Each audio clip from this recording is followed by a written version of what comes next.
President Muhammadu Buhari directs security agencies to ensure immediate and safe return of all captives of Government Science College, Kagara, Niger State.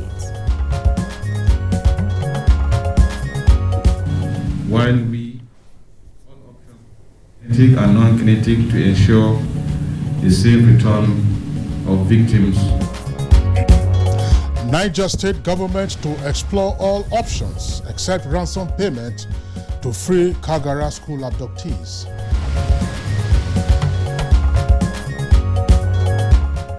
Federal Executive Council approves over 60 billion naira for critical road infrastructure for enhanced socio-economic development.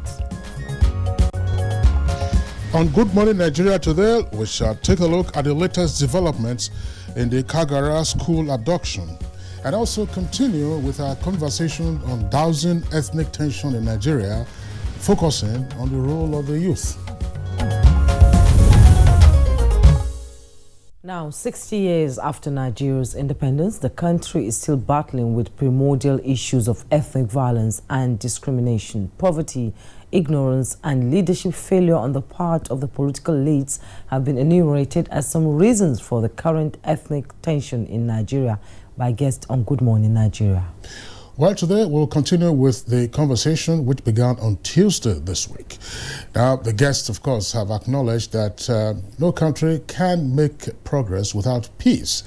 They've also emphasized that every Nigerian has the right to live and work in any part of the country without let or hindrance. Now, the guests advocated the observance of the constitutional guarantees of equity, freedom, social justice, and the rule of law as part of the solutions to the problems of rising ethnic tensions in the country. That's so right, Kingsley. You know, they also suggested ways to douse the current state of affairs. I remember quite clearly watching from home where they highlighted the importance of implementing the right policies and increasing sensitization, which can change the narrative for the better.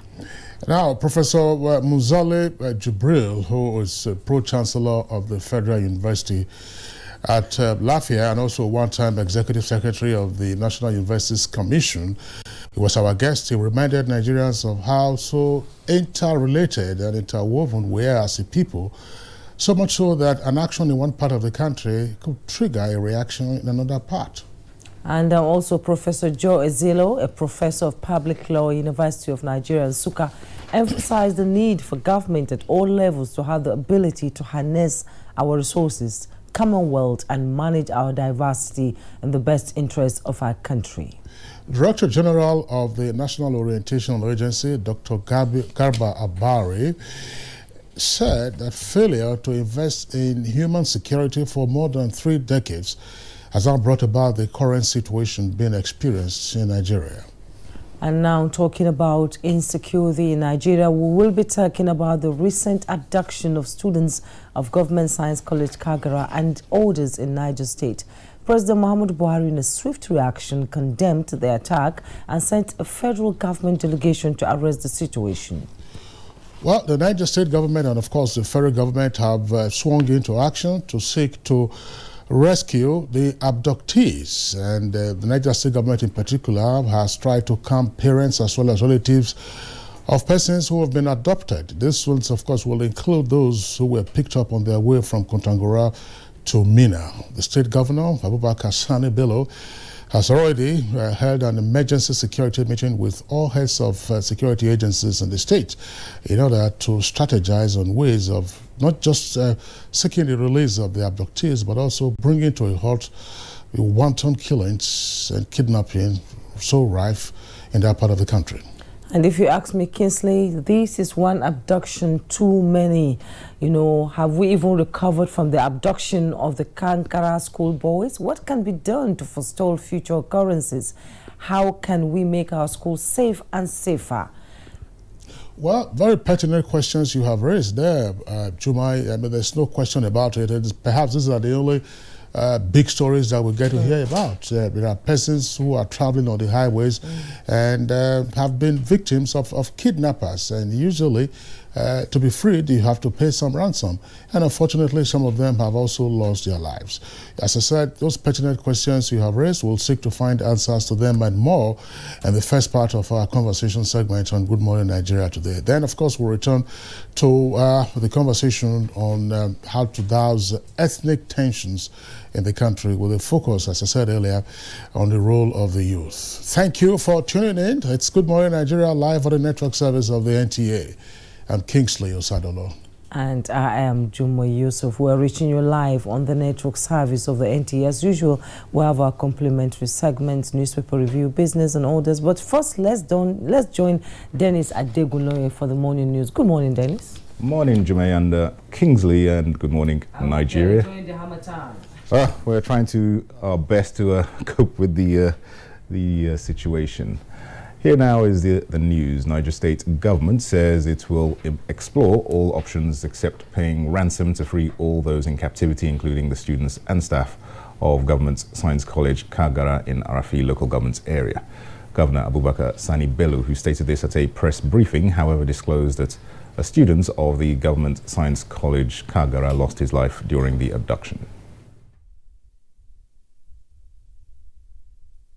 Another incident occurred today, Wednesday, the 17th, 2021, at about 2 a.m. at Government Science College, Kagara, where 27 students, 3 staff, and 12 members of their families were kidnapped. Unfortunately, one student was shot dead. Meanwhile, Governor Abubakar Sani Bello has formally briefed President Muhammadu Buhari over the recent attack on Government Science College Kagara in Rafi local government area of the state. The governor, who visited the affected area on a fact-finding visit, brought the president up to speed on efforts at rescuing the abducted students, as well as ensuring that the perpetrators are brought to justice. President Buhari, who had promptly dispatched a team of security chiefs to coordinate the rescue operations, expressed serious concern over the loss of a student in the unfortunate incidents and promised not to relent until normalcy is restored to the nation's security situation. Governor Sani Bello told NTA News that his engagement with the president was fruitful and reassuring. He rubbed minds on what we think should be done so that we find an everlasting solution to it. Mr. President has confirmed to me that this matter will be given proper attention, and we'll continue engaging the service chiefs at the federal so that we can guide them and advise them on what we think should be done.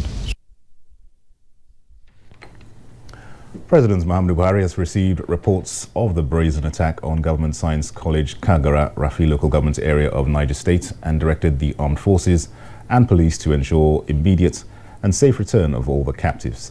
The president also dispatched to Minna a team of security chiefs to coordinate the rescue operation and meet with state officials, community leaders, as well as parents and staff of the college. The president assured of the support of his administration to the armed forces in their brave struggle against terrorism and banditry, and urged them to do all that can be done to bring to an end such saga and avoid such cowardly attacks on schools in the future.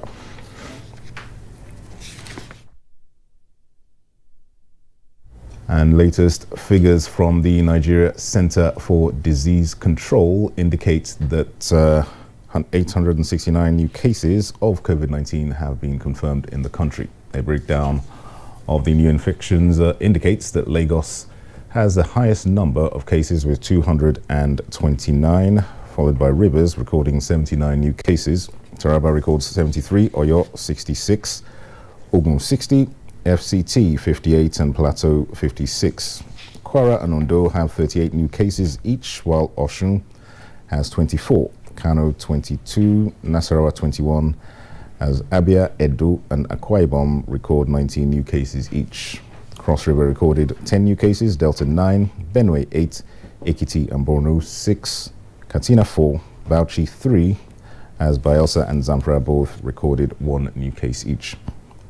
Nigeria now has 149,369 confirmed cases of COVID-19, out of which 125,722 have been treated and discharged, as the death toll now stands at 1,787. Well, that concludes the morning news on Good Morning Nigeria. The program will continue shortly after this break with Kingsley and Jume. Good morning. The counsel of our fathers. I will urge and advise our younger generation to use talent and brain to sort out problems, not arms. Nigerian youths, let's build our nation together.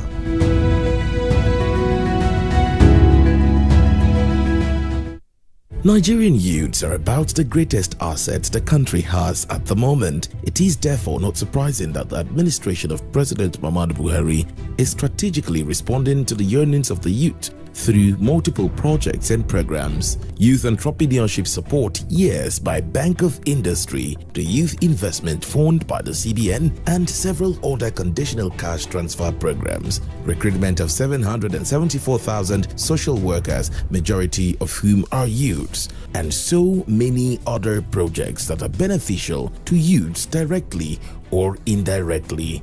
If the administration can do all this, definitely with a degree of patience and time, it can achieve more. Nigerian youths must come together to say no to terrorism, no to vandalism, and no to all disruptive tendencies. Hashtag Youth for Greater Nigeria, pacifying the youths, unifying the nation. These days, people get their news and information from more media sources than ever before. Some of the news and information given are fake, unverified, doctored, and manufactured to create confusion, stir disaffection, and cause disunity. Before you believe or share any news, ask yourself, is this real? Is it from a credible source? Is it verified or verifiable? Fake news is dangerous, whether you do it for fun or for political gains. Real people can get hurt. Fake news, don't create it, don't spread it. This is a public service announcement from NTA. After sharing the spoils in their last meeting, Southampton will be looking to secure all 3 points when they welcome the Blues to St. Mary's. This Saturday, it's Southampton versus Chelsea on the Premier League Live, showing on the network service of the NTA from 1:30 p.m. The Premier League Live is brought to you by Axis Bank, Babai Jebu, Lipton, and Close Up in association with Go.com. The second wave of the coronavirus COVID-19 pandemic is upon us. To safeguard lives of our people, government has signed the Health Protection Regulations, which makes wearing a face mask mandatory in public places. Wear a mask. Keep social and physical distancing. Avoid crowded places. Wash your hands regularly with soap and clean water. And use hand sanitizer. COVID-19 is real. Do not be infected. Do not spread it. This message is brought to you by the Nigerian Television Authority, NTA.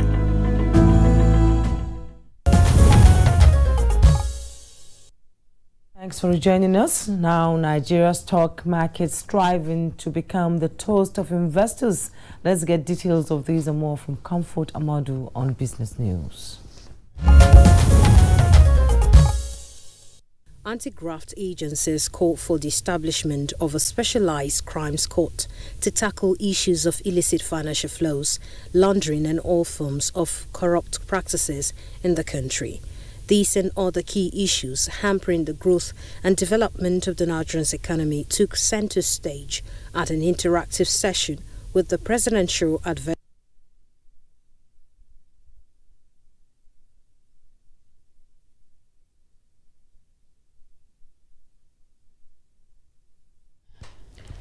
Okay, we sincerely apologize for that mix-up in the business package. Now, let's go for newspaper review.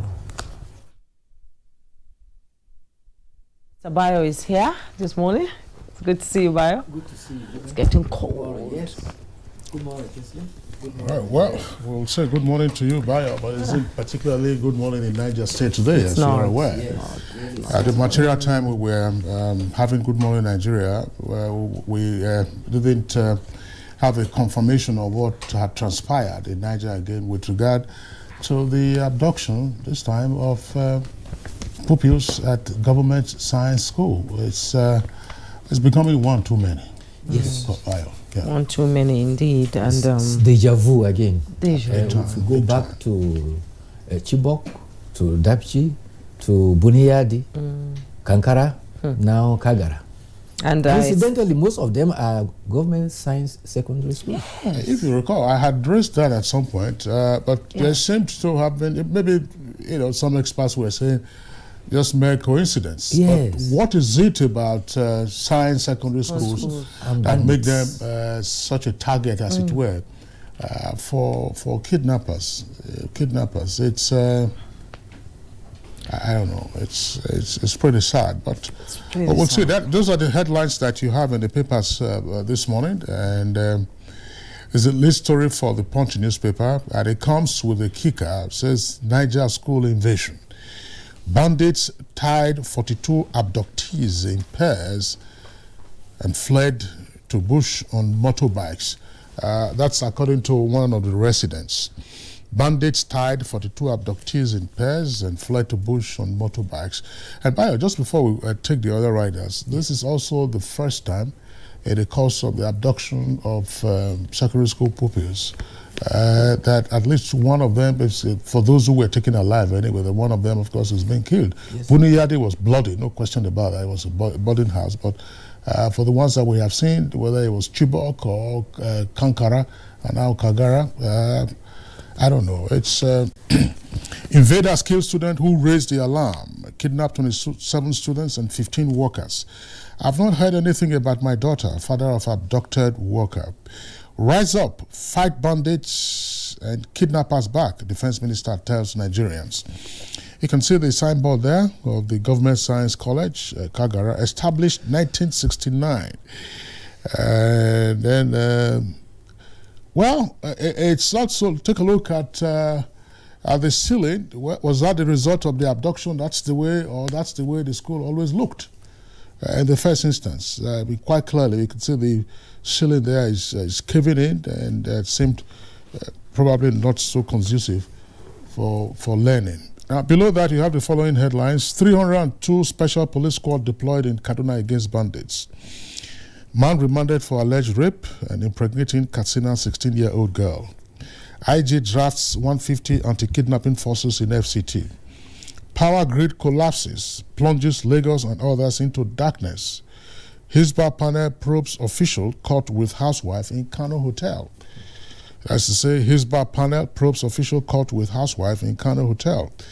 42 billion naira federal government personnel costs for 2019 blocked from being stolen. That's according to the ICPC. And then, of course, you have other headlines above the nameplate. Federal government to borrow $1.2 billion for agric mechanization and others. And governors must use talks with bandits to end killings. Use of cryptocurrencies a concern, says IMF. Kinsley, we seem to have the same headlines here. And school abduction, FG Niger government in talks with Kagara, kidnappers with kickers, 42 kidnapped victims in Kaduna forest. We know the abductors, that's attributed to the Inspector General of Police. We will adopt Katsina tactics to rescue them, Defense Minister, and declare state of emergency on security, Senate urges Buhari.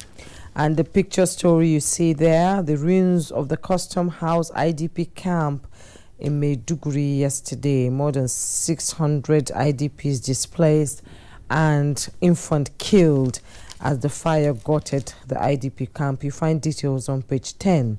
And above the masthead, we have Tofa orders caution against profiling Fulani Hausa as criminals. You find details on page 6. 2003.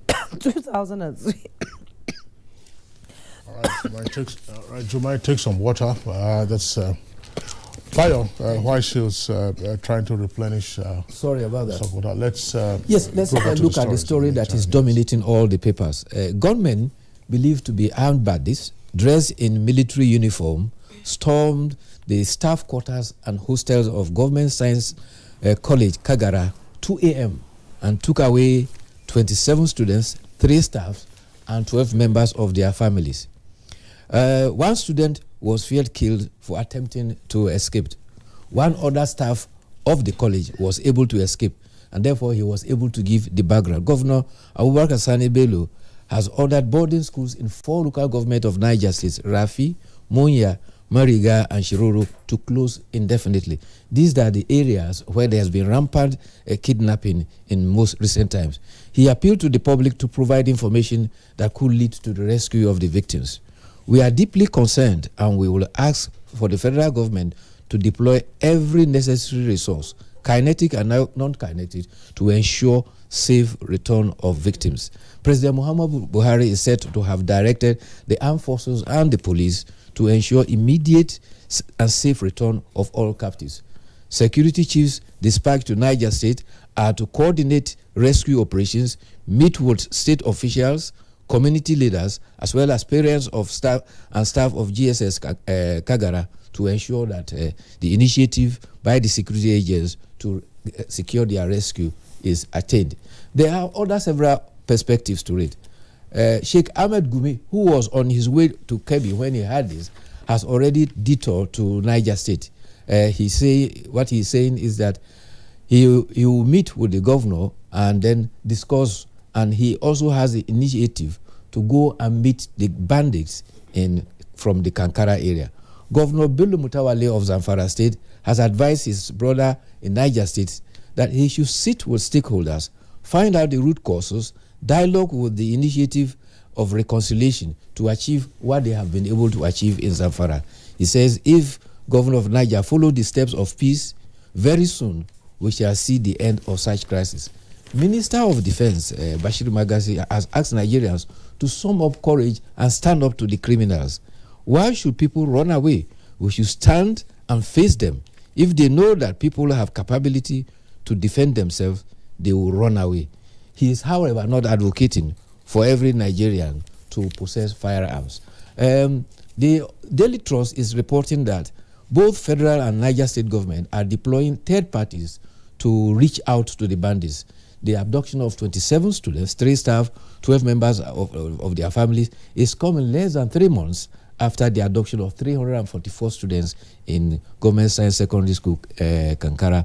It is believed that the bandits that stormed Kagara are the same bandits who have been terrorizing commuters along the Brenin-Gwari highway of Kaduna State. Meanwhile, the Senate has also urged the president to declare a state of emergency as far as security is concerned. This was a motion that was moved by Mohammed Sani Musa in the Senate yesterday. Senate President Amal Lawal says that recent incidents of kidnapping will have negative effect on willingness of parents to send their children to school. He urged security to come up with a strategy to secure schools. Governors of the 36 states have been meeting yesterday, Wednesday night, all through under the umbrella of the Governors Forum. So everybody is concerned and all hands are at deck, and we hope that very soon this unfortunate incident will also become a story of the past. But sadly, there have been already 1 student that has been killed. The International Monetary Fund is warning and cautioning against transactions in cryptocurrency. The stand by the IMF is also collaborating or coinciding with the initiative by the Central Bank of Nigeria that digital currency remains a concern to regulators across the world. The IMF is representative in Nigeria, Mr. Ari Aisen, said a lot has been changing regarding cryptocurrency. The concerns are that the kind of activities that digital currency support and how to monitor them has become a difficulty. Some are involved in illegal activities, and they could relate to money laundering and even drugs. The central bank action is to enable them arrive at a best policy for the benefit of the payment system to sustain the economy. Coming to COVID-19, yesterday, we have 869 new cases and 8 deaths in 23 states of the Federation and the FCT.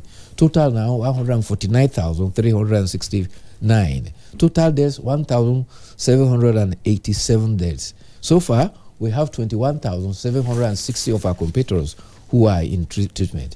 There is anxiety about a new strain of the COVID-19, so much so that the House of Reps is now proposing that their plenary, which usually is to be Tuesday, Wednesday, and Thursday, will henceforth probably be only on Tuesdays.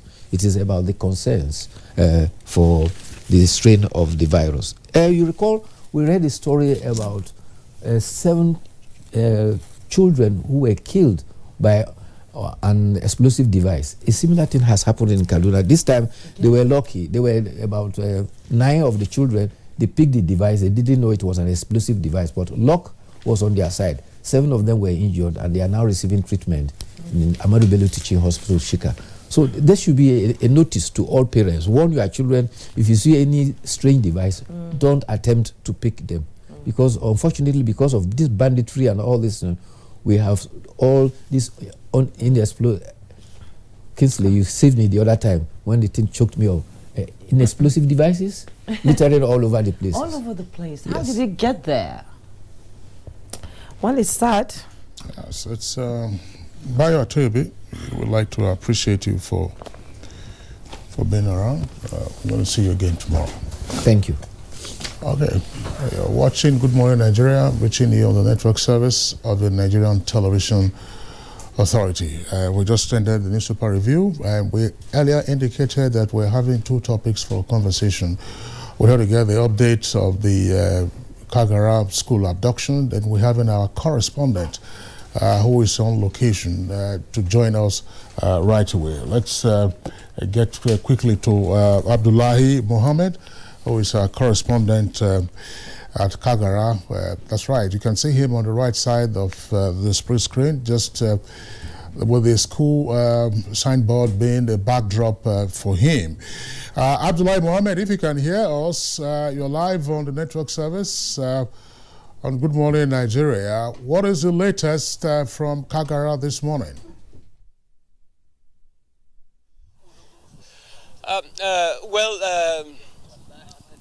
The latest from Kagara this morning is that it is chilling here, and I am imagining how these children, school students here that have been kidnapped here yesterday, will be going through wherever they are at this moment. I would like to tell you that looking at this signboard, this school was established in 1969. This is 52 years ago. And there's a lot that leaves much to be desired looking at the structure of this school. Take a look at the wall of the school over there. You can see that it has not been getting the desired attention over the years, and that makes it a soft target.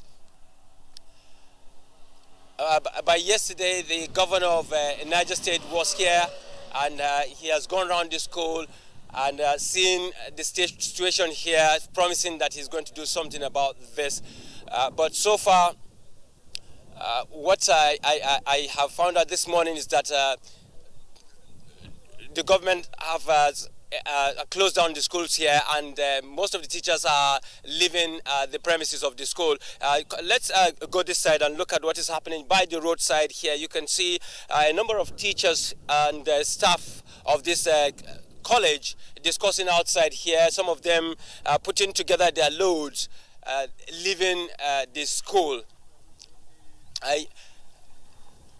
I have with me here somebody that I would like him to share his experience with us. I think he's a security in the school here. I want him to just share a little bit of his experience, because he was there when the whole thing was playing out 3 a.m. yesterday morning. Good morning. What's your name, sir? Morning. My name is Mustafa Garba. Tell us just briefly your experience yesterday. Yesterday at around 2 a.m. So we had a shooting gun moving around the school. So when I woke up, I saw some bandits moving with our students and our staffs, with their family. Were you scared? Yes. And then from there I left where I was staying, so I have to move to the bush. You ran away? Yes, I ran away. What did you see? What were they carrying? They carry really some. Scared you? They carry some students and our staffs. I mean the bandits. The bandits, they carry gun. Were they shooting? Yes, they shoot the gun, then carry the gun What along. really made you scared? That is the shooting of the gun. You were so scared. Yes. Thank you very much. Yeah, thank you so much. This man said he was so scared yesterday. It's just a tip of the iceberg of what these school children went through yesterday here. You can hear from him who saw exactly what played out here. Studio. Hi, Mohammed. I can see you're freezing, and like you said, you know, just imagining these people, students and teachers and other family members in the bush in this very, very freezing weather. I can imagine what they're going through. Well, we heard that the security forces are in hot pursuit of the bandits, and they've called for information from the public. Is there anything new coming out from there?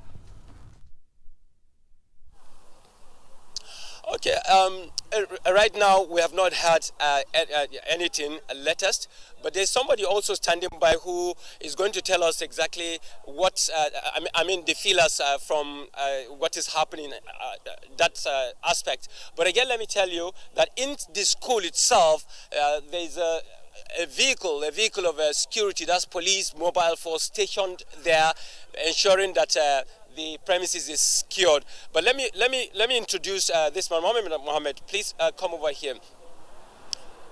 Let's find out from him, because he's also part of those people calling the shots at the local government here, Rafi local government, Niger State.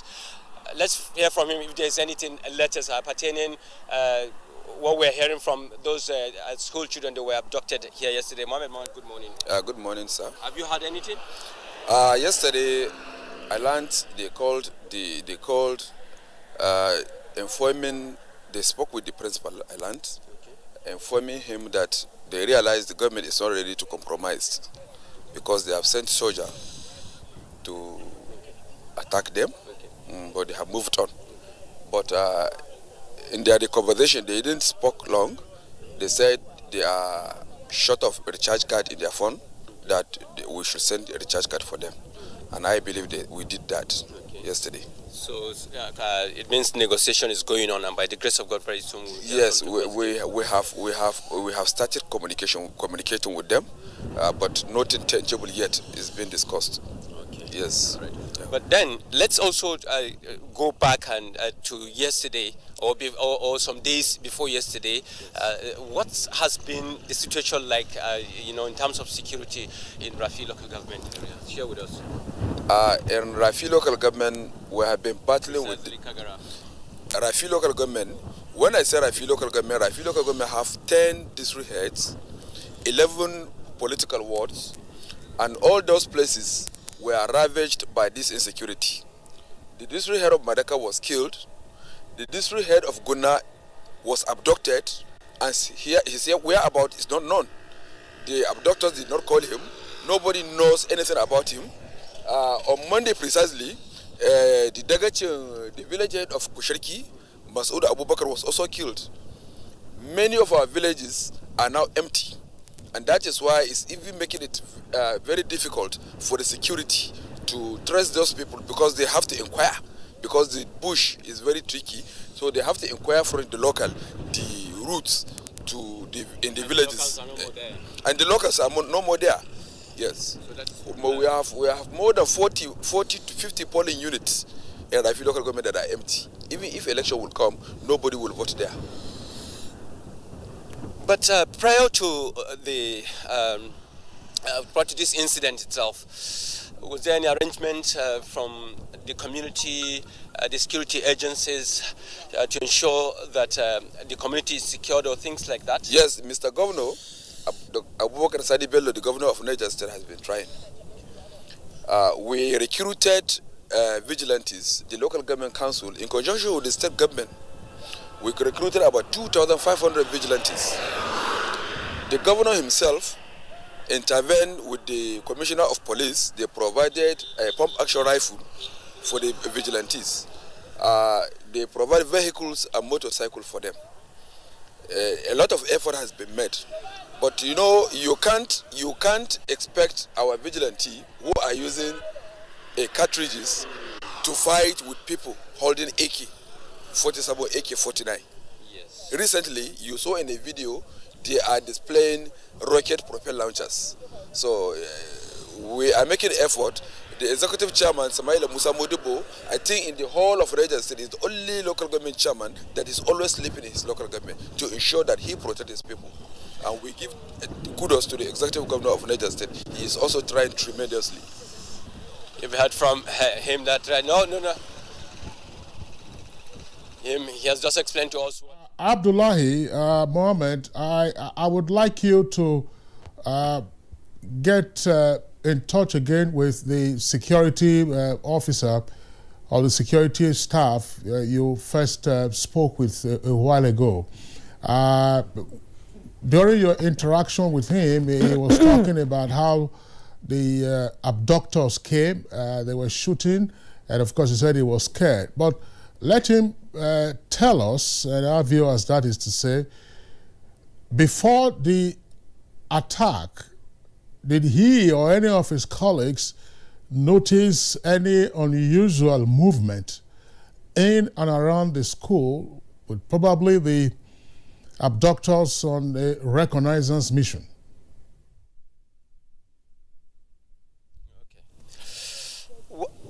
All right. What we are also curious to find out is that did you notice anything before the arrival of those bandits that day? Did you notice anything unusual? We had a little news about them that they are around the Kagara side.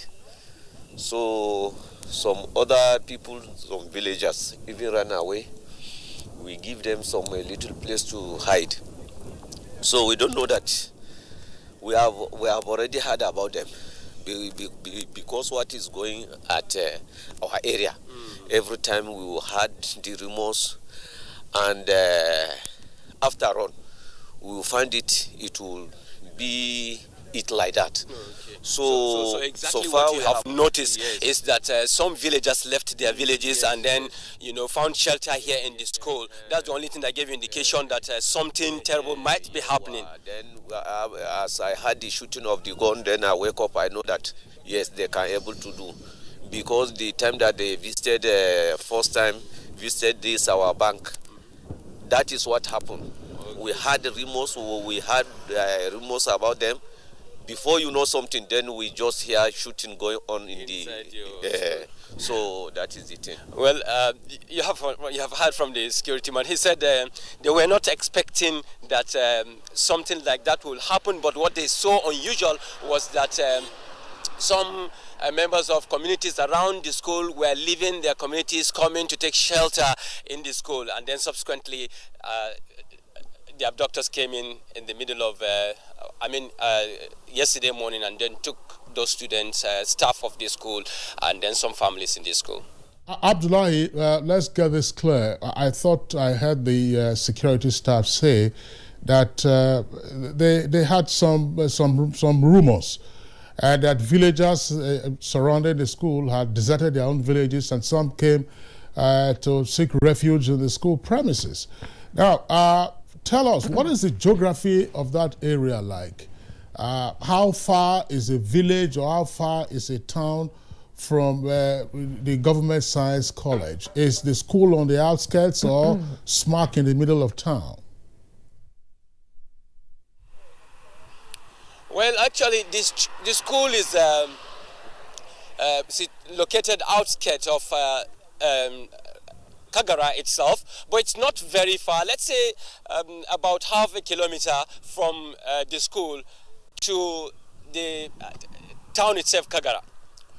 But looking at the surroundings of the school, you can clearly see that the school is, let's say, located in the bush, because there's no building in the front maybe any kind of community in the front of the school or behind the school. All you can see is an open land with maybe farmlands and so on and so forth. So, and looking at the condition of the school itself, you can see just clearly that the wall of the school is all dilapidated. It's just exactly what we call a soft target. Abdullahi, who owns the school? It's a government school.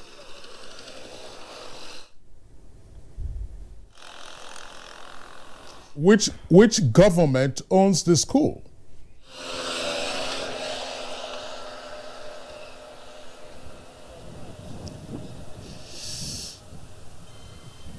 Who owns the school? Is it the state government or the local government?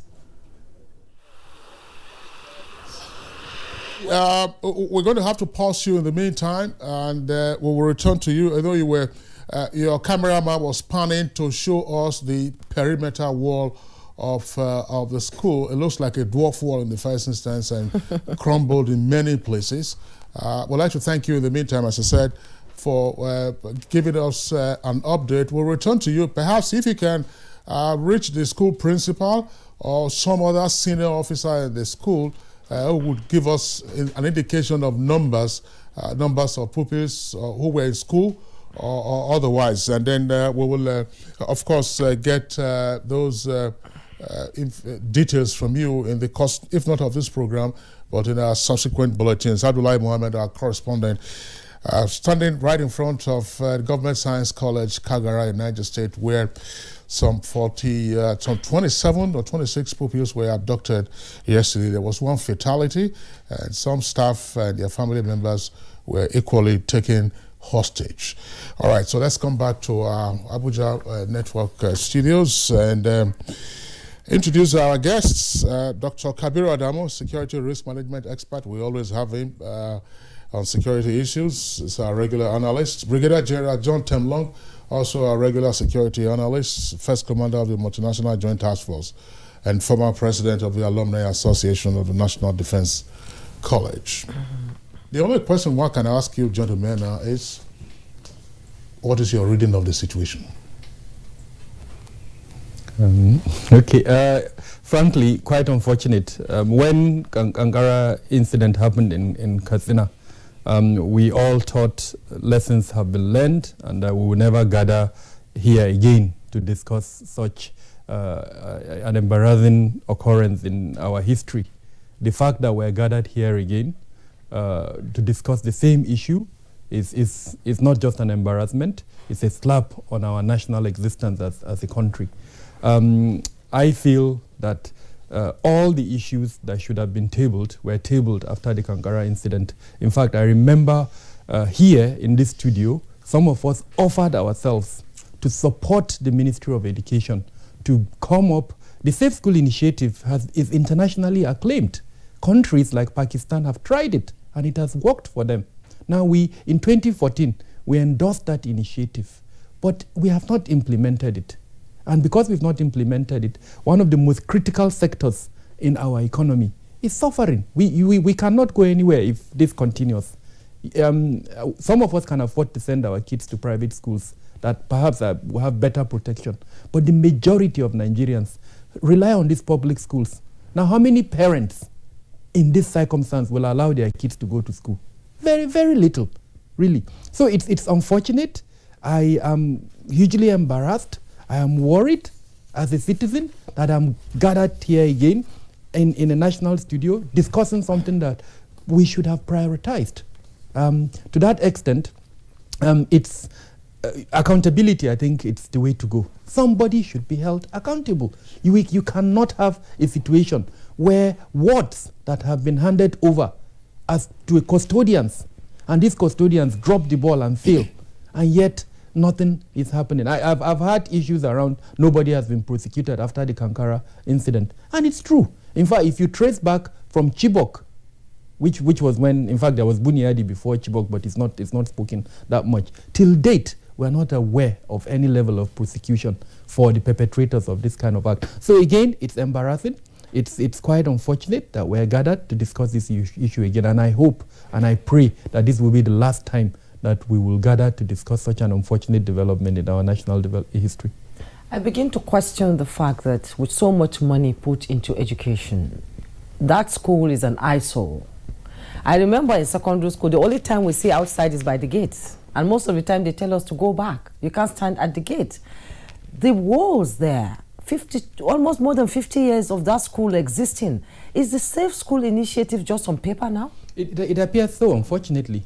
And this is the discussion about accountability. Monies were voted for that Safe School Initiative. Gordon Brown, if I remember well, was the person who endorsed the initiative, and I personally saw him with my eye. The man came here with just his rucksack and used his influence to get us support. And several bodies, international bodies, donated money for that fund. The Nigerian government matched that donation. And at one point there was actually an agency called the Safe School Initiative. But it appears it's been subsumed under the democracy of government. I'm not sure, but I think it's under the Ministry of Humanitarian Affairs, or perhaps the Northeast Development Commission. The details are not very clear. But the question is this: what were the things that were supposed to be achieved by the Safe School Initiative? The issue you mentioned is physical security. That it comes under that. There are three components to the Safe School Initiative: the school premises itself, that's the physical security in the school, then the residents inside the school, and then the community where the school is domiciled. Now, before you even do that, you need to do an audit around the whole country and identify the schools that are vulnerable. We know, for instance, that there are 3 local governments in Niger State that have been at the receiving end of this banditry: Shiroro, Rafi, and Munya local government, as well as 5 other local governments that have in the past. So it is inconceivable that you have this level of dilapidation of physical security in the school where we know that bandits could attack.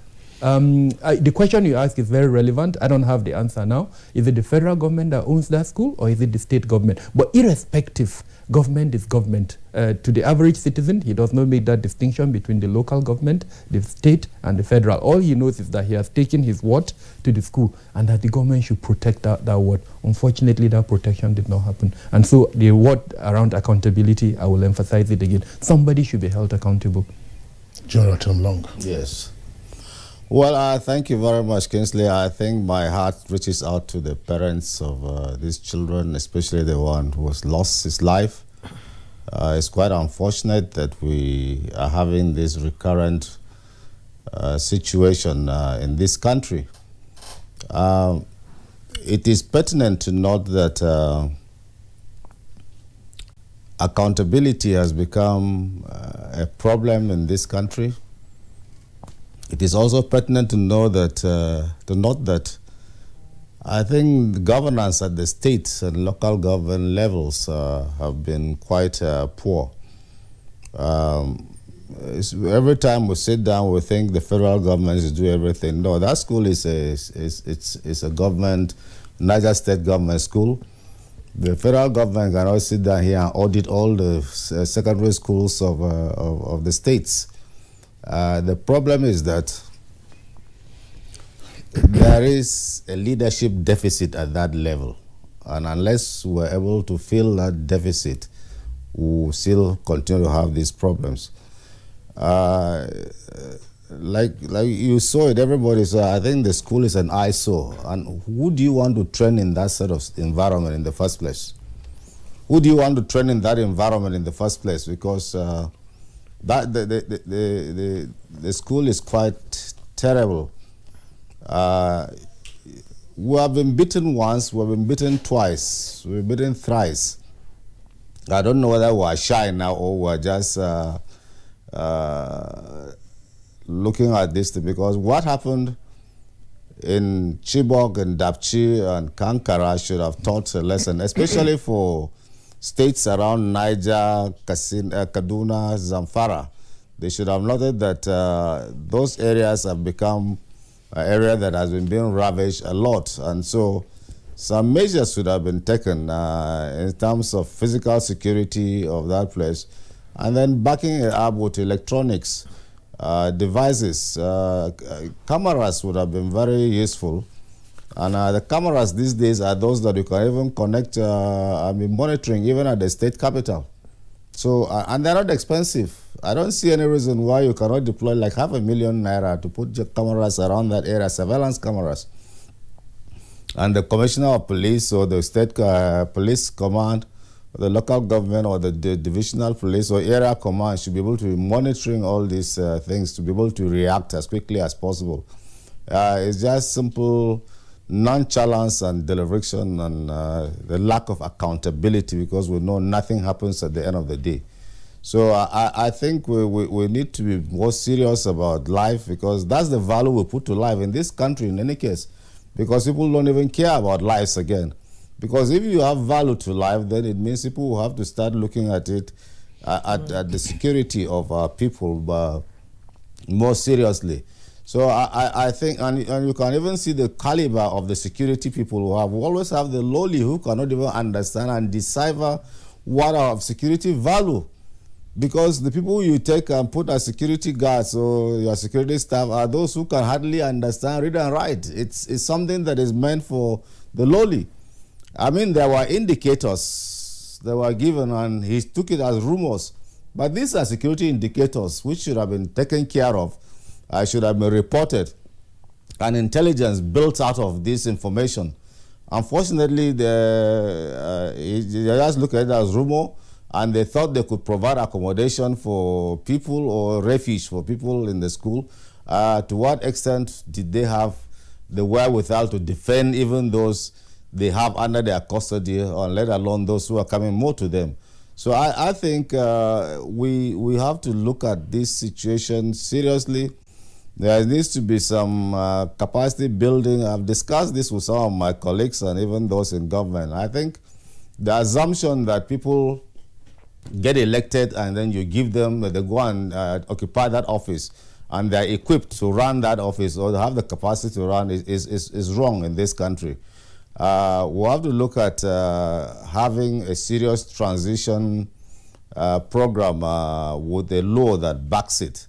You can see what happens in the U.S. because there's supposed to be some money released, and that money is for capacity building to prepare all the staff that are coming to serve with the president. This is not done in this country. You see people just carrying big guns running around at his SA, his advisor, his this and this. What are his schedules? Nothing, and the rest. And then even the population itself, we must build the capacity of the population to start picking up indicators that are of security importance, reporting them. And we must hold to our security chaps to accountability, because there are cases where why is the police just going with the vehicle there just to guard what has been left or what? They should have been there earlier. And I don't know whether there is DSS in that area, because if those things that were going around, or do they not have informants? These are some of the things that we must interrogate, and we must have commissions to actually, independent commissions to start investigating these things. And once you do that, then you start holding people to accountability. Honestly, if we don't do this, we'll continue. We'll give another month or two. You'll see this situation going on. General Temlong, you've illustrated what needs to be done with regard to accountability. We are facing an existential threat from bandits and kidnappers and sundry hoodlums. Dr. Kabe Adamu, still riding on the issue of accountability. Look, this incident has occurred in a certain jurisdiction. Who has security oversight, who has intelligence responsibility in that particular locality? So why did you drop the ball? Or why did you take your eyes off the ball?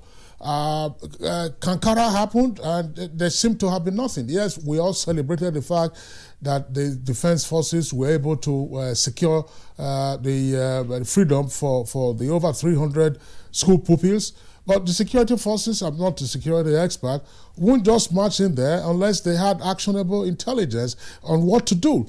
But as proactive or preventive measures, something has gone wrong whose business or whose duty is it, and what kind of remedial measures, if not sanctions, ought to be taken? We can take a cue by the officials that Mr. President deployed to Niger State. And based on my understanding, the Office of the National Security Advisor, the Ministry of Defense, the Inspector General of Police led that delegation. Of course, the Ministry of Information too had a representative, but of course that's not in the security realm. I guess it's just to pronounce the government's action on the policy decision taken with regards to the managing the crisis or the consequence of the issue. So first, Office of the National Security Advisor, Ministry of Defense, Inspector General of Police, taking cue by what Mr. President has mentioned. But I would like to approach it from a wider perspective. Frankly, everyone in government has responsibility for those kids. To the extent that we've talked about the role of the federal government, we should also talk about the role of the state government. Immediately after the incident, the governor announced that schools in those 3 local governments that I've talked about should be closed. Now the question is, after the Kagara incident, I would have thought, based on the type of attention that the issue generated and the kind of discussions, in fact, state governments in the Northwest took those kind of action. So my presumption was that the governor should have also taken that cue from them. Because frankly, the extent of banditry in Niger State is almost at par with what is happening in Zamfara and Katsina. So there was nothing really stopping the state government from taking that kind of action. And where the state government doesn't take that action, then the local government chairman, who feels the pulse of the people, who have had complaint on other media platforms that the extent of banditry in Rafi local government has actually dislocated almost its entire population. So he should have, even if the state government hadn't taken that action, the local government should have prompted that action. Then if we leave that, then the level of the parliament too, at the state level and at the federal level, because we're in a democracy, they should be able to check the actions of the executive where there are these failures. So I'm sorry to say, when we talk of accountability, it's a broad area, and all of these points that I've mentioned. No matter how broad, you still have to identify persons who had responsibility. Yeah. Now I've identified the persons, yes, but the bulk, frankly, lies in the leadership. So as an example, what I would expect at this level, just like my co-discussant had mentioned, a commission of inquiry should be set up immediately, either at the state level or at the federal level, that would identify clearly. I know for a fact that there is an SSS personnel in that local government based on the deployment of SSS personnel. Now, that commission of inquiry should be able to establish, did that personnel write a report? If he wrote the report, who was supposed to act on that report? Did the person act? So those are the kind of accountability. But I mentioned it broadly, but in terms of pinpointing areas of responsibility, only an investigation will be able to point. Now, those actions, were they taken? If they were taken, who failed to respond? The Minister of Communication and Digital Economy told us that a new emergency number is now in operation. If I'm right, 112 or 122. Now, do the people at that level, that remote level in our villages, are they aware of these numbers? If they are aware, I've seen a tweet by a traditional ruler from Rafi local government where he tagged virtually every person that I've mentioned in my opening remarks. And so it's not a lack of awareness. I believe that before the incident happened, while the incident was happening, there was awareness. So how come there was no response? You know, Dr. Kabir, thanks, General Temlong. While we are discussing the abduction of the school pupils at Government Science College, there was an incident a few days earlier of travelers in the Niger State Transport Authority bus who were abducted. And there is a video that has been trending on the social media, but I also saw the video on the website of the Punch newspaper. Now, the abductors were wielding all kinds of assault rifles, probably AK-47, if not AK-49. One of them also had a rocket launcher. Yes. And they were taunting not just the abductees, but also taunting the Nigerian state. Yeah. So you have those persons who are still in captivity. Now the question, because part of the video showed at some moment the location where they were, you could see some huts and so on and so forth. All of this has happened. That's what we say, look, accountability or responsibility. Are these bandits just having a field day, being able to communicate with one another? There is no interception of their communication. There is, I don't know. These are the issues we're talking about. There are procedures that if it's beyond the state governor, he now invites the federal government.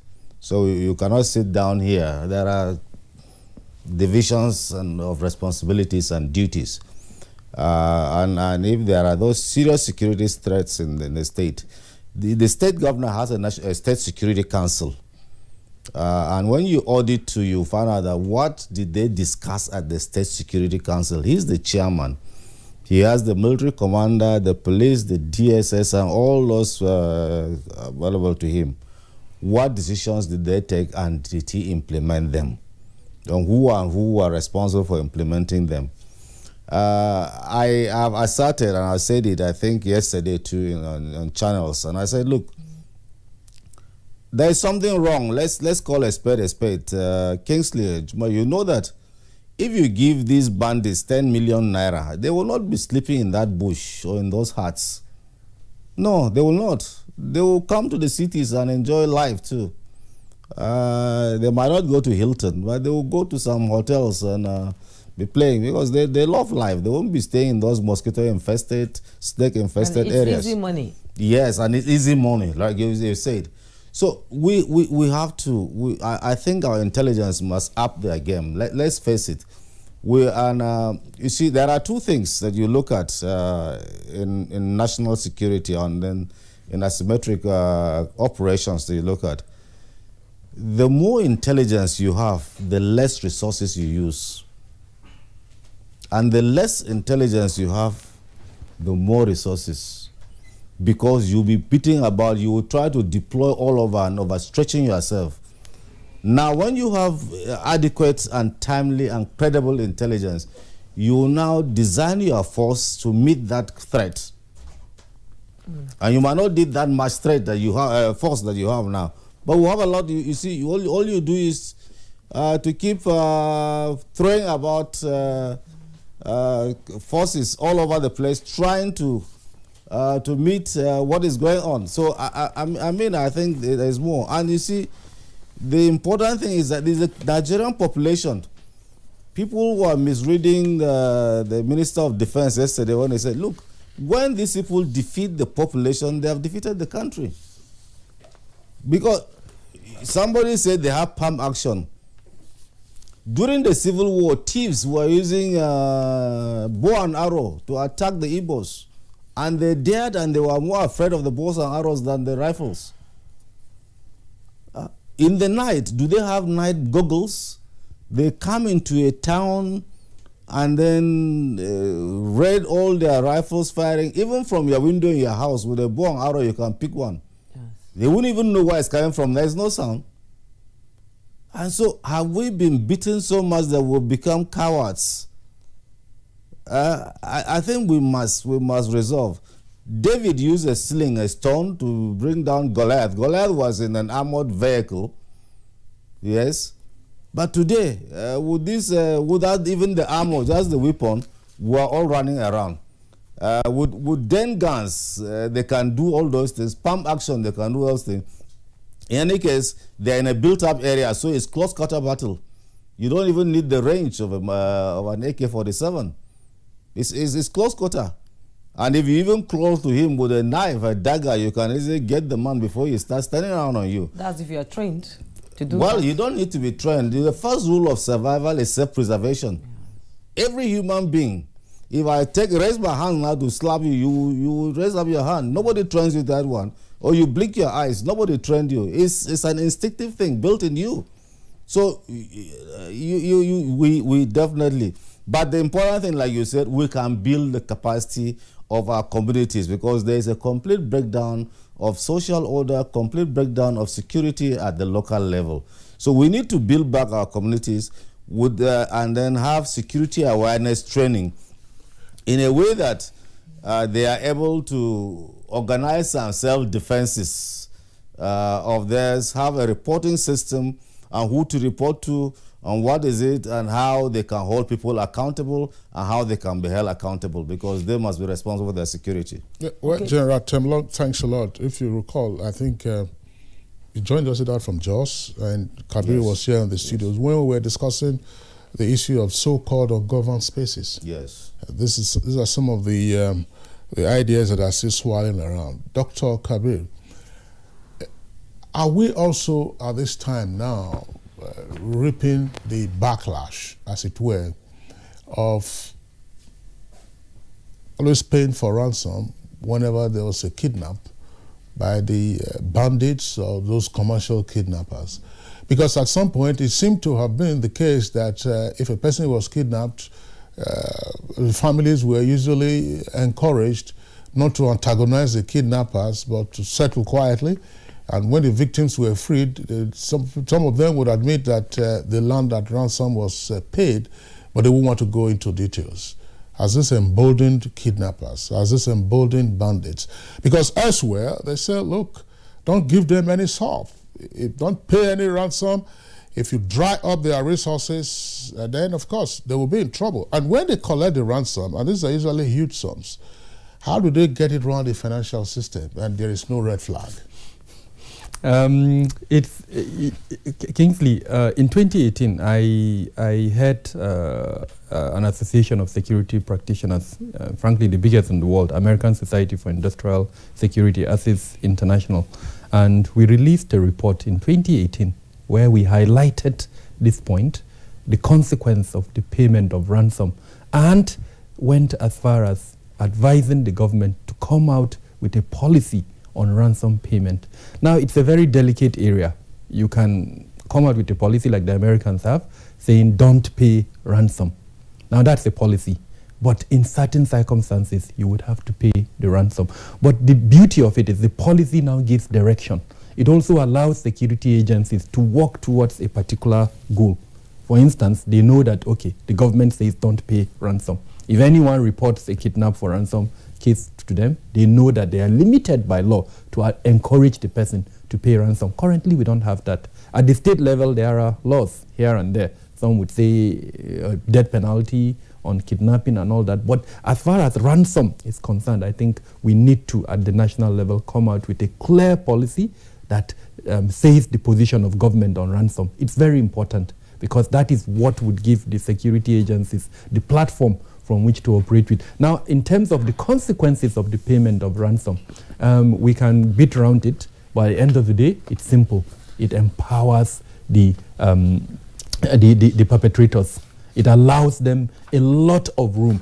When General Temlong talked about intelligence, one of the things that because I run a consultancy, and part of what I offer in the consultancy is crisis management, including negotiation when it comes to kidnap for ransom.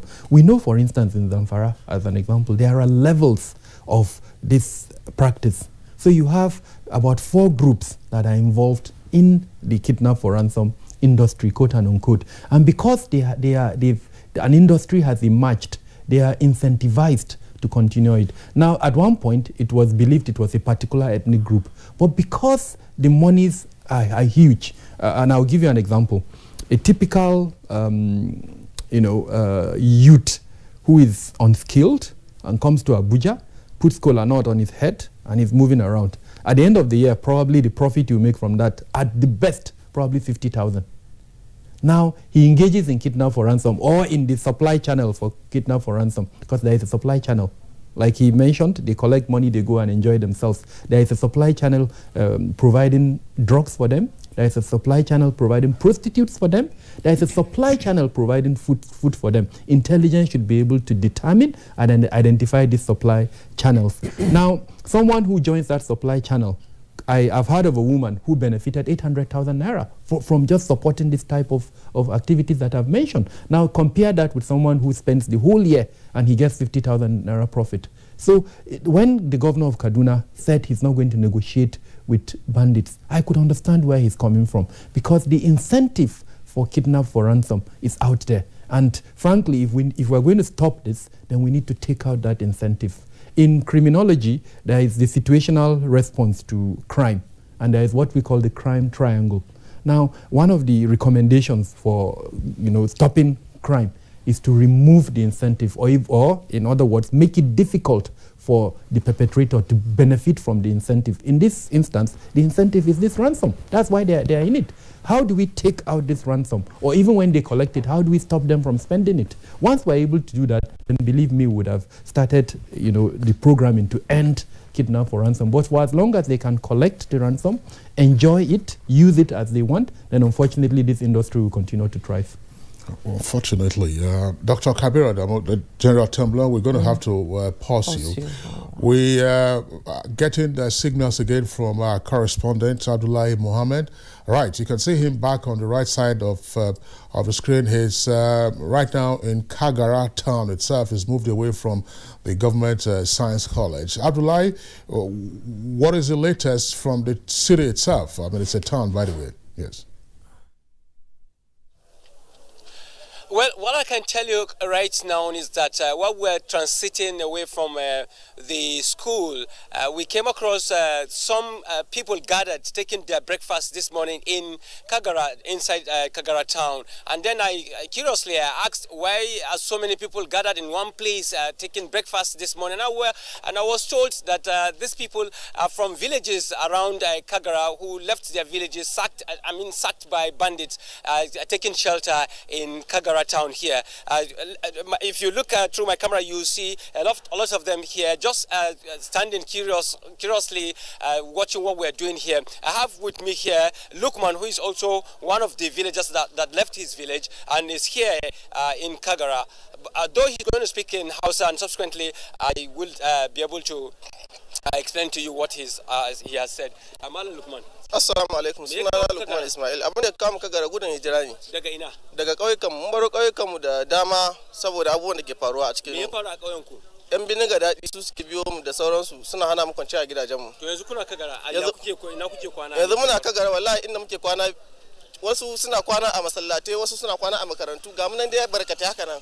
Ba wurin kwana isasshe, ga sanyi na damu, ga sauro, ga abubuwa da dama, lalura duk ya ishe. Amma yanzu na gan ku duk kun taru ɗaya nan wurin, me kuke yi? Gaskiya yanzu nan muna cin abinci ne muna kakkaryawa sakamakon ba mu da inda zamu je mu kare a gidajenmu, mun dawo bakin titi muke kakkaryawa. Nan muke sa muna dan sayan kosai da kunu haka muna sha.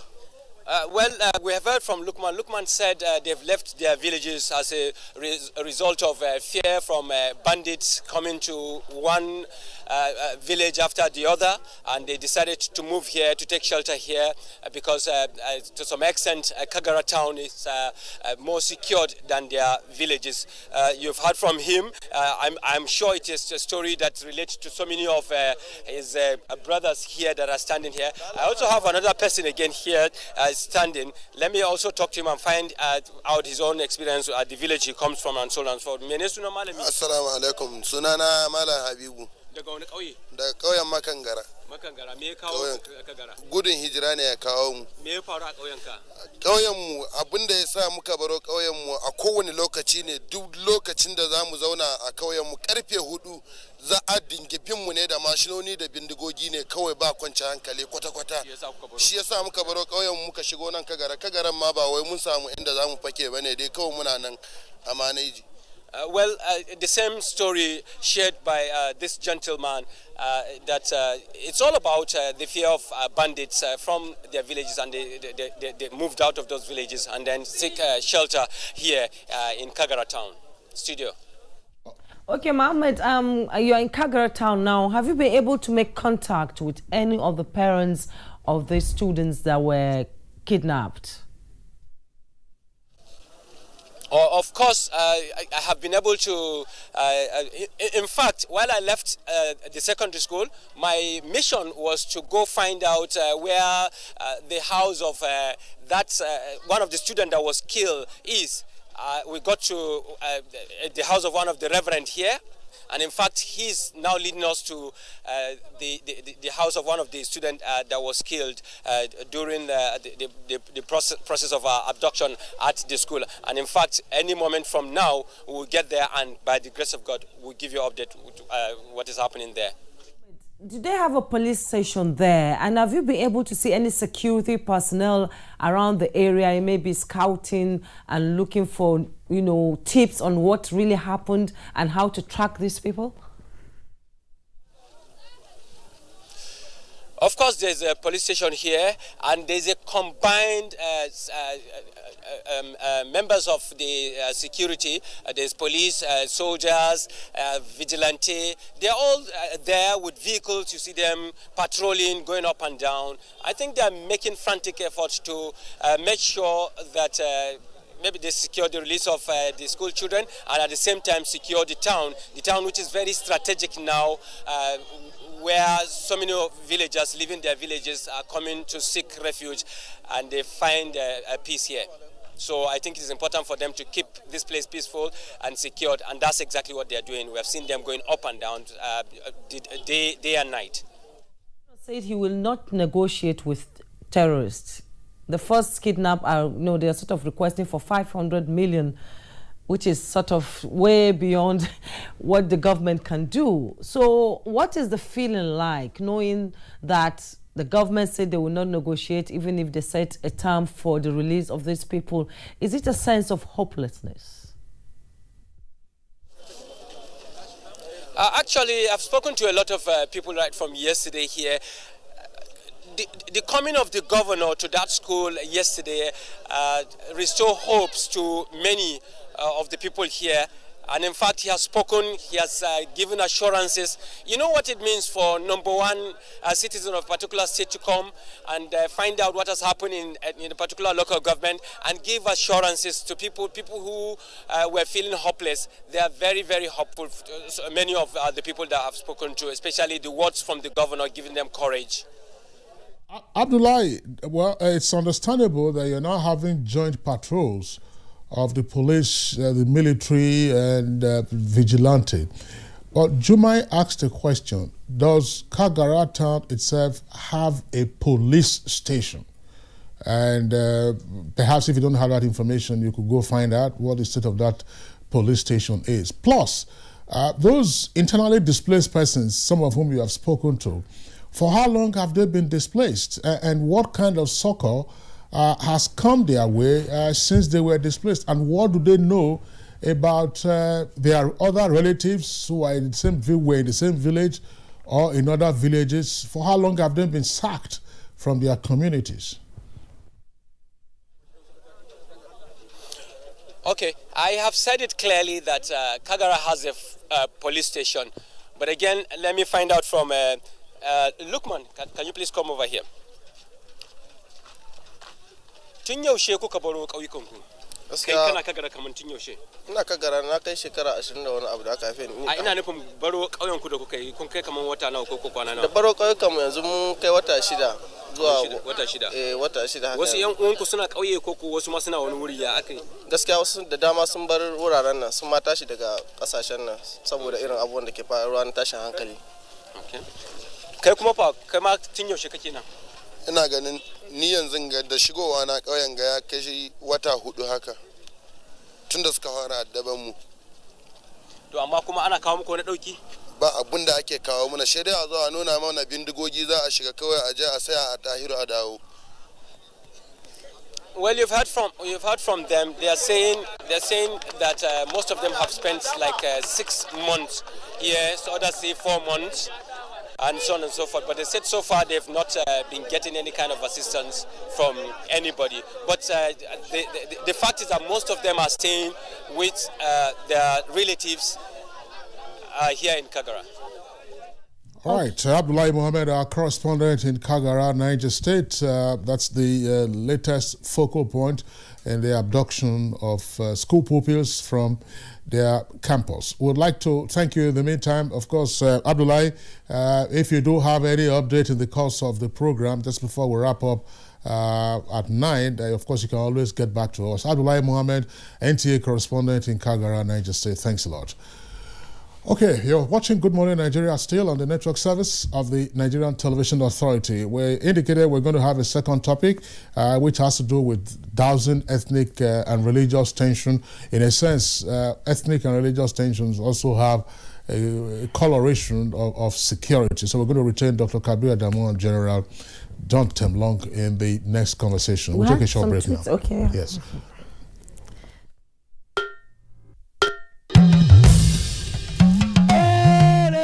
I bring you wonderful news. The village headmaster is coming back to your screen. Mo wire abi mi o wire. Teacher no more. A fellow one project. Teacher no more. A fellow one project. Omoni resiti ne.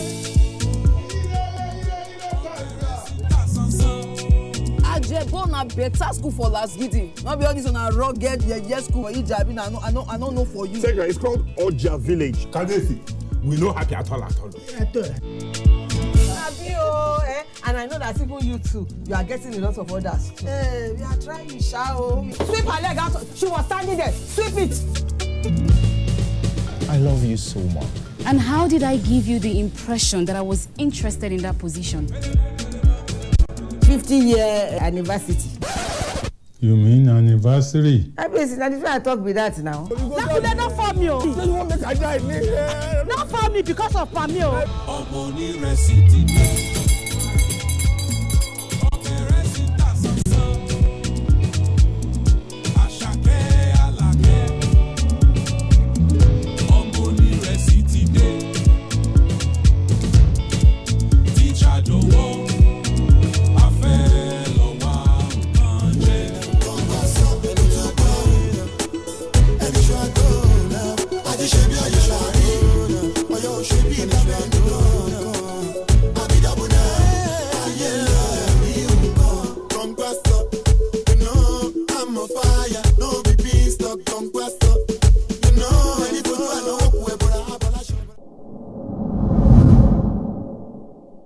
My dear party members, there comes a time when all good people must not only speak, but rise up and get involved in the task of improving their society.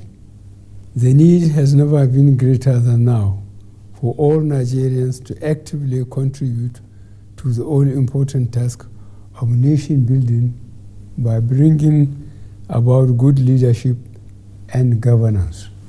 For most citizens, their greatest weapon is their vote. Register now for your party and register when the time comes for elections. Political parties are the main vehicles under our laws through which citizens can participate in the ideals and practices of our democracy. As we have seen happening around the world, good citizens join political parties and use them to bring about the changes they desire. I am therefore endorsing the nationwide membership registration and the revalidation exercise embarked upon by our party, the All Progressive Congress. I call on patriotic Nigerians to come out during the exercise, which starts on the 26th of January, and avail themselves of the opportunity to join the APC. Thank you, and may God bless our country.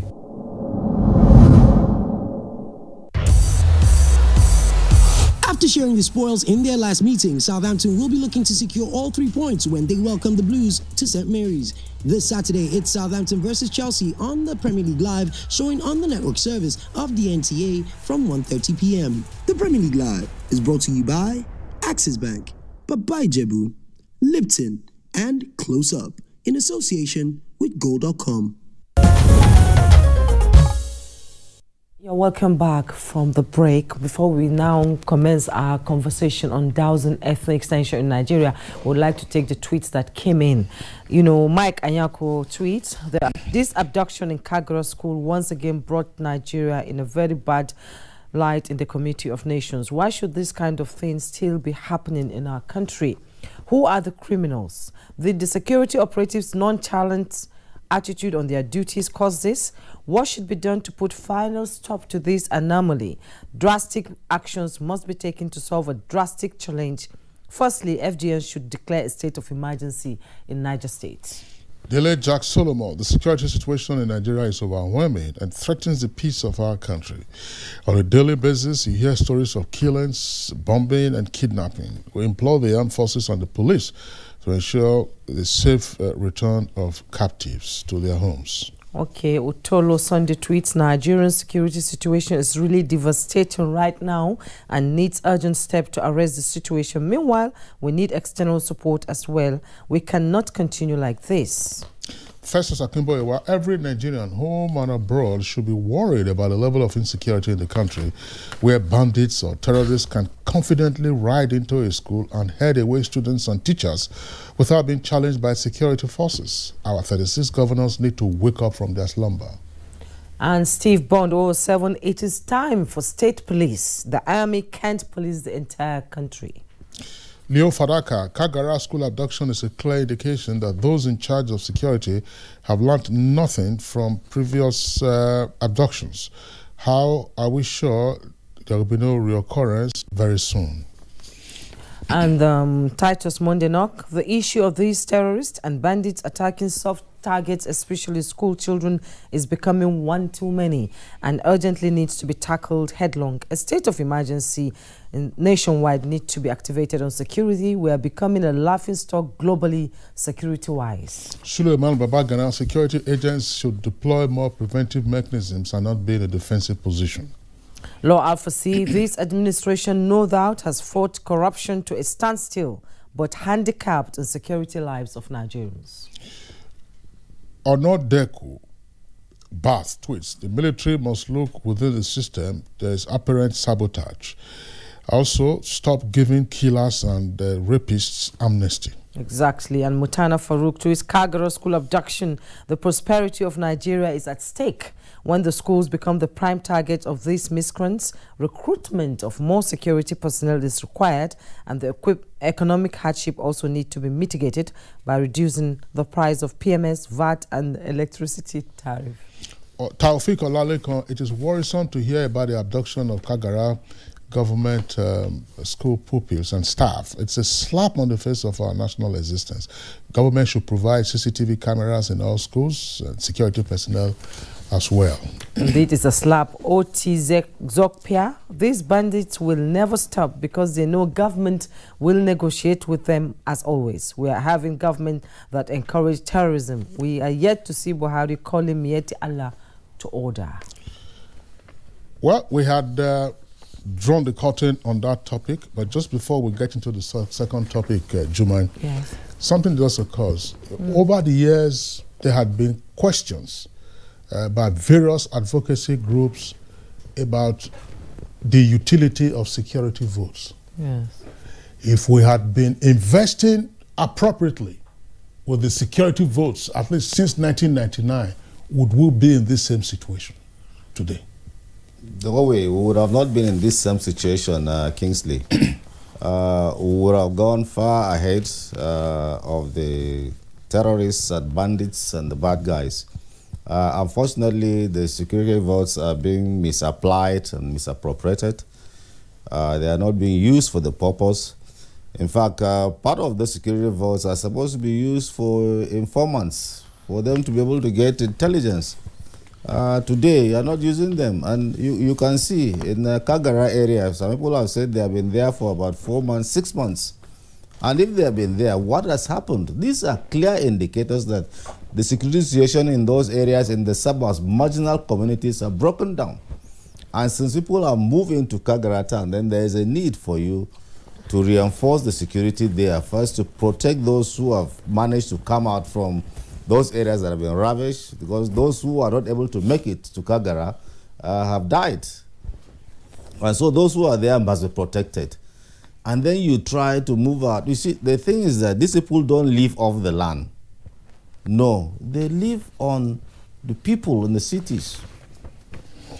All right. General Temlong, thanks a lot. As I said, this is subject matter that we'll have the opportunity of returning to just to see how we can get a good fix on the insecurity that is rampant in different parts of the country. Now, we're getting ahead with the third installment of our discussion on dousing ethnic and religious tension in the country.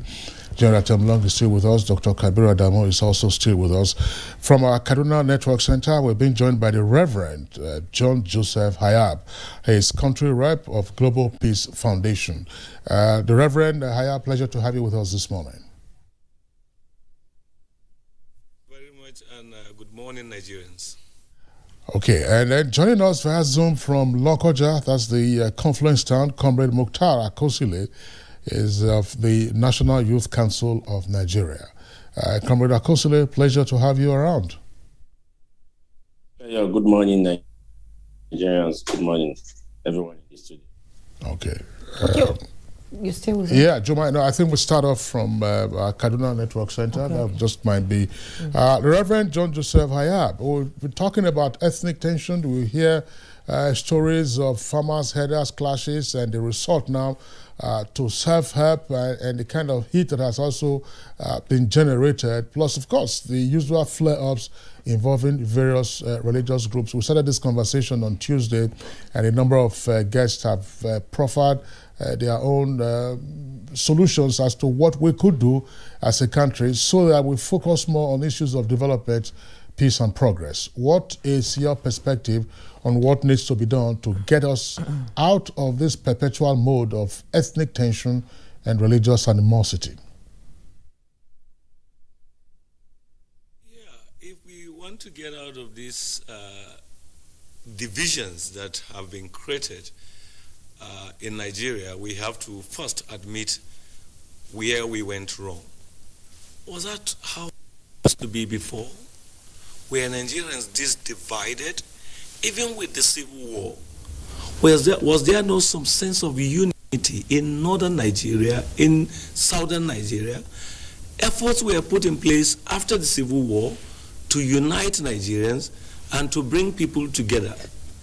See, what went wrong that today everybody just talk about his tribe, everybody just talk about his village, everybody just talk about his private identity, not talking about this Nigeria that our fathers fought to unite, this Nigeria that our parents sacrificed their life to make it one. Let me throw you the line of the general when he was speaking in the first or second segment of this program. He keeps saying that I like. He said, let's be honest to ourselves. What went wrong? I think our failure to speak truth to ourselves about where we went wrong, things we did that were not right, is the reason why ethnic tensions and divisions keep growing, expanding all over Nigeria. I've always said this, and I want to repeat here, that it is sad that as deliberately create division among us, dividing us on ethnic line, dividing us on religious line, and the other line you want to mention, purposely to cover the evil they have done to us, the poor governance that they are giving us, and the way they have stolen our country. Because in this country, people are so divided to the extent that even if someone steals our money, if someone takes away what belongs to us, instead of us confronting him as Nigeria, the first thing you hear is that, no, he's not your tribe. You're accusing him because he's not of your religion. And when it comes to serious issues that collectively as Nigerians we're supposed to address, collectively as Nigerians we're supposed to voice out, we cannot voice out. Earlier in your report from Kagara, I like one part of the report. I like many parts of the report, but let me just cite one. You ask your reporter whether he has get touch with the family of the people who our children were taken away. And he said something that, look, one reverend is taking us to the home of the child that was killed. In other words, when we have crises like this, we are no longer having our different tribes. We no longer talk about religion. We talk about humanity. We talk about our collective togetherness. If we continue to approach our crisis, addressing it as a collective problem, as a collective challenge, we will solve it. But because there is already a seed of division going on all over the country, we didn't look at our problem from a collective challenge, a problem that we all need to work together to solve, or a problem that we all need to work together to find solution to. We begin to use ethnicity, we begin to use religion or region or certain identities to divide people. We at the Global Peace Foundation preach that human beings are members of one family under God. I'm a pastor. My Bible tells me that when God created the world, he created the world. There was nothing like Christian and Muslim. When God created the world, there was nothing like northern people or southern people. God created humanity. And when we come to the New Testament, where the Bible says, for God so loved the world, the love God had for the world and sent Jesus Christ had no religion, had no boundaries. Where do we get all these boundaries that today have divided us? We can't look at issues objectively. We try to paint it in religion. We try to paint it with ethnicity. And we have so much divide our people. Look at what is happening to our children. Those children don't know all this identity, but they are suffering in the hands of evil people who have taken advantage of our division and are causing pains all over the country. Reverend John, I'm still staying with you. I've always believed that Nigeria, when it comes to religion or ethnicity, we cannot be divided on that because Nigerians are very religious people.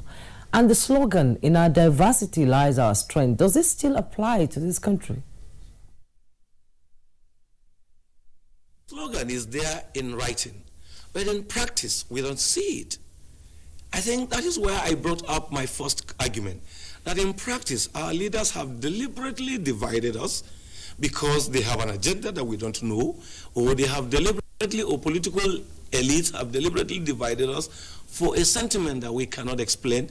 But I've always explained by saying that one, they did that deliberately so that once they steal our commonwealth, we cannot collectively challenge them and tell them you're wrong. Once they do not perform well in governance, we cannot tell them they're wrong, because when you start challenging them, someone will remind you that, no, you are doing this because the man in governance is not from your tribe, or the man in leadership is not your religion. But a bad governor is a bad governor. A bad president is a bad president. A bad security chief is a bad security chief. So when we need to come back, many years back, there was this love between Christians and Muslims in Kaduna State, where I belong. I used to know that it was a thing of pride for you to go to school, a boarding house in Katsina State or somewhere in far north Nigeria, and come back and tell people of your village about one TJ you met in school, one Salisu you met in school, one Hamisu you met in school. And Hamisu will also go back to his place and tell them about one John he met in school, one Joseph, they were their classmates, or one Esther, or one Grace. Today, it is not the case. There are issues surrounding this, but I want us to look at how the relationship then was good. They went out of this country under the federal government scholarship or whatever scholarship. They school together, get trained, and come back and serve as Nigerians. But today, these same privileged people are telling their children something different about their neighbors. They are telling their children not to trust. And I belong to a group that should also be blamed, the religious group. Most of us preachers are not honest, because a preacher who comes out to the public and say, no, Christians and Muslims are brothers, but go to his mosque or to his church and tell them not to trust these ones because they are kafiri, or not to trust this one because they are infidels or they are unbelievers. Such a preacher is not doing well to the country. Such a preacher is not helping the nation. Such a preacher is not even projecting or displaying God that he claimed to be preaching in the right way, because God loves everybody.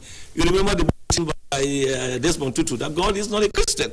God is God. God is for every human being. God is for the man you do not share the same tribe with. So we must learn to embrace one another, working together as members of one family. The blood that runs in our veins do not have a tribe, do not have a religion. The Reverend John Hayab, thank you very much there for your comments. Let's bring in now Comrade Mukhtar Akosile of the National Youth Council of Nigeria. Our perspective on this segment, Odore was going to focus on the role of the youth. And you listen to the illustration by the Reverend Hayab. He said, look, and we've had this in the 3 days that we've been discussing this subject, that the younger generation would appear they are being socialized into these ethnic and religious fault lines, a sense of otherness. No. She's a Muslim. No. He's a Christian. No. He's not from my state. The other person is also not from my state. Some young persons have no belief anymore in some of the institutions and programs that were created for purposes of the national unity, such as the NYSC.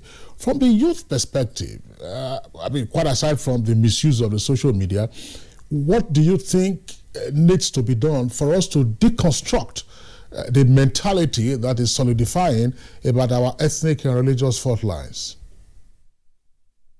Thank you for having me. It is a fact that religious and ethnic dichotomy, it's very worrisome in the context of the project of building Nigeria of today. But as young people and leaders of youth in Nigeria, we have continuously advocated for the fact that institutions of government that have been established to unite Nigerians should be strengthened. I'm happy you mentioned the National Youth Service Corps, which was established in 1972 or thereabout. That institution is supposed to be strengthened. It is an institution that is supposed to unite young Nigerians from the West, from the South, from anywhere in the country together. I could remember when I did my youth service course some years ago, the outside guy, the Igbo guys I met, we are still very good friends till now. But if we finish from NYC and young people are trying to secure a job and they say there's an institution called federal character, and when you see a commissioner or a chairman in such a government institution holding unemployment, holding onslaught of jobs to his own constituent alone, where other people are supposed to benefit, then what is the benefit of such a federal character? When you have government employment or government appointment that does not reflect the principle of a such federal character, so which tension are we trying to douse? The issue of state origin, the issue of I come from here, I come from there, should be eradicated. If you want to get the job or you want to be placed in governance of government position in Nigeria, it should be on merit. Merit should come first before you think or talk about where you come from, where you belong to. So in trying to build unity and sincerity of purpose within young people, we need to address issues that divides us in principle, not in politics. For instance, we are talking about unemployment. Oil is not sufficient to create wealth for us in Nigeria. We are supposed to diversify on agriculture. How many programs has our government put in place for such a purpose? Now, let me give you an example. There is a community policing. A community policing is supposed to cater for the security of our environment. And the principle of community policing is that you should know your neighbor so that your neighbor should know people who come to perpetrate violence within the environment. But to our surprise, people who were even employed or who were appointed in the constabulary police, as such to say, were even on basis on who knows who. It doesn't reflect the principle of the community policing. I am on the board of FCT Community Policing. I do not even know the selection of the process. If I stay in this environment and I cannot be given the opportunity to bring people who are in that vicinity to work as a constabulary police, then what is the purpose when you now go and bring someone who has just came from Lagos, who has just came from Edo, and give him uniform and say you are a constabulary police? Then what are you constabulary? So when we talk about involvement of youth in dousing tension, give those youth, give them the opportunity to take their future in their hands. We are all gathered in Kogi State for a program yesterday. It is also because we want to unite this nation. For example, in Lagos State, you see commissioners that are not Lagosians. You see essays that are not from Lagos. It is also for the purpose of unity. It is for the purpose of uniting. But when you say you finish job and you are in federal character, you are looking for job.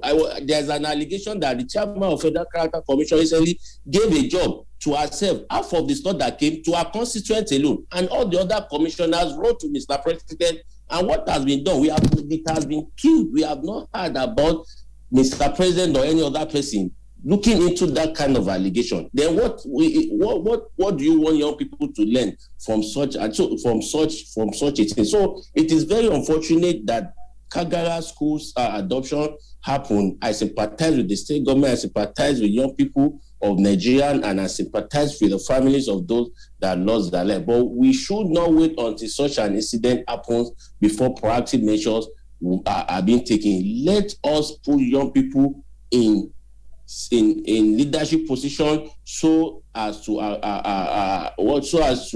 get the real to put them in shape so they can join hand in making sure that this Nigeria is better for us all. So that is my opinion on dousing detention. NYC should be strengthened. Federal Character Commission and other agencies of government that deals with issue of ethnicity or religion should be strengthened. And our religious leaders should be called together once in a while to give them seminars on how to relate to their people. I cannot remember when last that Nigerian, or maybe there's an essay to Mr. President of Religion to say, okay, we are calling on all religious leaders to come to. I know in those days, like 5, 6, 7 years ago, I used to see Reverend Puka and the Chief Imam of the National Mosque coming together to provide solutions on how we can harmonize ourselves within the religious tolerance. But now I cannot remember when such conferences were held.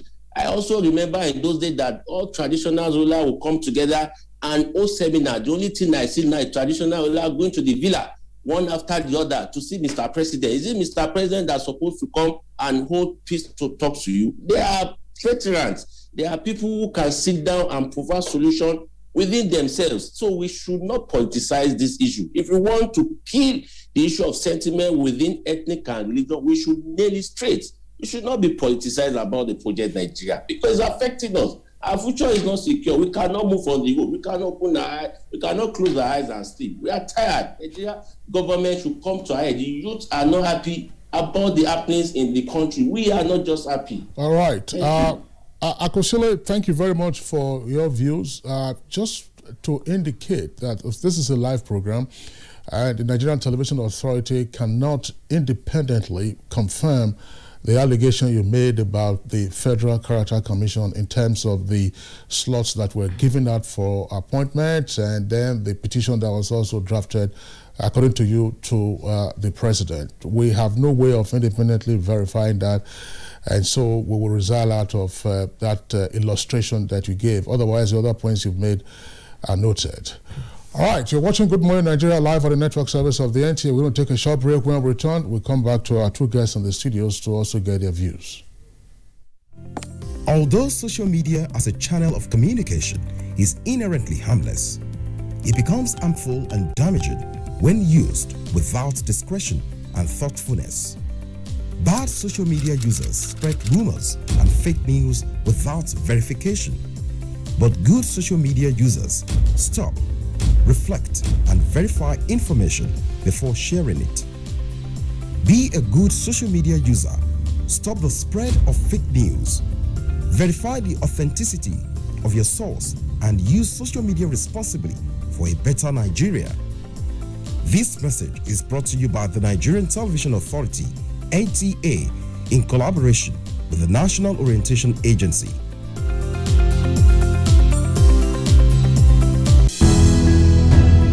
Dialogue, empathy, love, and unity.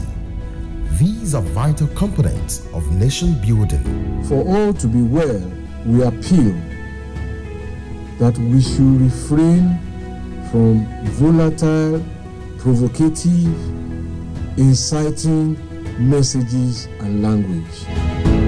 Let's build and not destroy.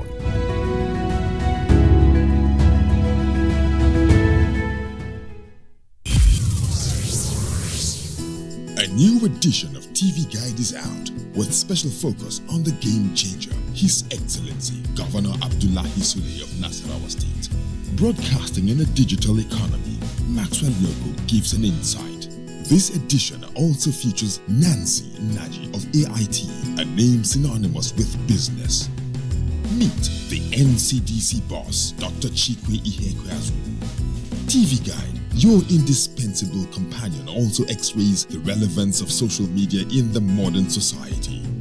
Meet some TV professionals who have impacted their spaces and other inspiring stories in sports, entertainment, and lots more. Grab a copy at the vendor near you or NTA stations nationwide. TV Guide, your indispensable companion.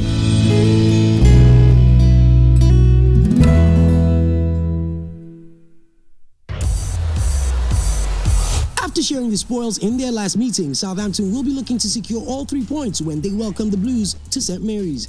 This Saturday, it's Southampton versus Chelsea on the Premier League Live, showing on the network service of the NTA from 1:30 p.m. The Premier League Live is brought to you by Axis Bank, Babai Jebu, Lipton, and Close Up in association with Gold.com. The broadcast media ecosystem is dynamic and requires continuous training for practitioners to perform optimally. NTA TV College Jos invites relevant officers to the following specially packaged training programs. Intermediate online news reporting skills. Date 1st March to 12th March 2021. 2 weeks. Studio lighting indoor and outdoor. Date 1st March to 5th March 2021. 1 week. Modern trends in broadcast media marketing. Date 15th March to 9th April 2021. 4 weeks. Understanding public service rules and mastering the art of standard minute writing, reports, memoranda, and briefs. Date 15th February to 12th March 2021. 4 weeks. The course fee for the 4-week courses is 100,000 naira per participant. The fee for the 2-week course is 80,000 naira, while the course fee for the 1-week course is 40,000 naira only. Accommodation inclusive. Venue for all the courses is the serene and secure environment of NTA TV College near Old Government House, Rayfield, Jos. For more inquiries, please call 0803-314-4383 or 0806-980-9807. NTA TV College, Jos. Training you to be the best you want to be. Thanks for joining us, and this is still Good Morning Nigeria. We're discussing dousing ethnic and religious tension in Nigeria. Dr. Kabir, when Nigeria was agitating for independence, most of the agitators were not up to 30 years old. They fought for Nigeria's independence, and we got it. Now, our youths are there as political talks, as miscreants, menace to society, and I begin to ask the question, even with the initiatives out there by President Muhammadu Buhari to tackle youth's restiveness, where are the youths in the scheme of things in this country? Thank you, Jungmei. When we celebrated our 60th independence anniversary, the theme of that celebration was togetherness. And instinctively, what came to my mind then was, this is good, it's a good platform, but my recommendation is to take that togetherness forward. There are 3 things that the world is talking about at the moment: diversity, equity, and inclusion, or you could put DEI. Now, we need to take that forward. When you ask where the youths are, I believe Nigerian youths, the majority of them are hardworking. Is it not a Nigerian youth that created a fintech that was sold for how many? It's a Nigerian youth. Yes. When Mark Zuckerberg came to Lagos, came to Nigeria, he saw the potential in Nigerian youth. So there are multitudes of Nigerian youth that are doing well. But there is a component of the Nigerian youth that we've neglected. And they say Nigerian youth designed Fort Edge too. Exactly. And he's now actually a minister or heading a parastatal in Nigeria. That same person that designed that fort is here in Nigeria. Yes, he's heading the automotive, I've forgotten the name of that organization. He's from Sokoto State, and someone I know quite well. Jelani Aliyu. So we have youth that have potential, but for us to bring them into the mainstream of our industry, we need to do those 3 things I mentioned. Manage our diversity, inclusion by empowering them, and then, of course, diversity, inclusion, and equity. If we want to douse the tension, those are the ways to go. Once we're able to do these 3 things, I believe the tension will be doused. But if a certain segment of the population continue to amass wealth at the detriment of the majority, then frankly, that ethnic tension will continue to rise. Thank you very much, Dr. Kabir. General Temlong. Youth is a cardinal requirement for enlistment into the armed forces. And it's often been said that in general, the Nigerian military continues to represent and demonstrate unity. What are the lessons that the general populace can learn from the military so that we can douse these ethnic and religious tensions? Well, thank you very much. I think part of the lessons that we can learn from the military is that once you get into the academy, because we come in based on quota from the states, but you are given equal opportunities. The quota ends from entrance. So what you do, your performance itself starts propelling you from that area. Nobody cares whether you are from Edo, Plateau, and the rest. And so I think we need to give that equal opportunity to the Nigerian youth. The conspiracy by the political elite to throw them into touting is a result of corruption. And unless we deal with that corruption, we'll continue to have the youth being paid as touts, being paid as, if you go to the social media, it's sometimes you almost lose hope. But the Nigerian youth, like we said, are very vibrant. They are creative. They can be matched with any youth anywhere in the world, but we have stifled them, and we have not been able to mentor them. We have not been able to provide the space for them. You see, our grandparents are still competing for space with the youth, and I think it's time for them to have taken the back seat, to have seen that those they mentored are equal to what they have done. So I think leadership as a whole is about mentoring and handing over. And I believe that our elders now should start thinking of taking the back seat. They shouldn't be carrying their CVs. They shouldn't be going to the ballot box, being on the ballot box and the rest. We should be able to give them the way. General Gawan said it, the group of them that fought the civil war and led Nigeria were in their 20s and 30s. Just like you said, the independence group. And it meant that what has changed in the Nigerian youth? Nothing, per se. Rather, in fact, they are more educated now than those of them who were there then. So we must be able to harness these resources that we have and use it for national development. Thank you. Okay, thank you so much, General John Temlong, first commander of the Multinational Joint Task Force and former president of the Alumni Association of the Nigerian Defense College and security consultant. Thank you so much for coming. It's my pleasure. We also thank Dr. Kabir Adamu, our regular security risk management expert. Thank you, as usual, for coming on Good Morning Nigeria. Thank you for your input. We also thank our correspondent in Kagara, Abdullahi Muhammad, for giving us an insight over the situation now, and Comrade Mukhtar Akwesili, Vice President, National Youth Council of Nigeria. Thank you for joining us. And Reverend John Joseph Hayab, Country Representative, Global Peace Foundation. It's been a pleasure having you on Good Morning Nigeria. And that's the show for today. Do not join us again tomorrow. I am Juma Yusuf. And I'm Kingsley Osadolo.